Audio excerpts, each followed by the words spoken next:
This university entrance exam could make for a cool A-level question too. We're asked to find the complete set of real values of x for which this inequality is true.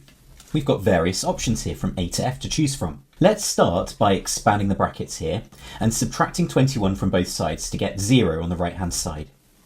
Next, we can think of this quartic equation actually as a hidden quadratic in x squared, thinking that x squared squared is x to the power of 4.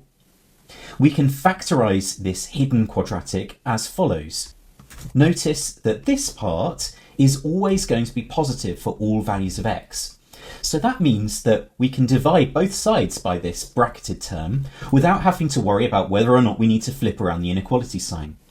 And that would leave us just with this bracket. So x squared minus 3 is less than 0. So we need to be very careful about how we solve this quadratic inequality.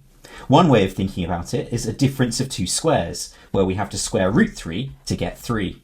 Then we can see that it factorises as follows. Think about the shape of the graph of this quadratic function.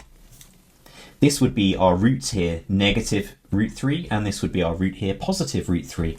And we want the y value, where y is x squared minus 3, to be negative, i.e. we're interested in this part of the curve. That corresponds to x values here between minus root 3 and plus root 3. So that's our answer, and that is option A.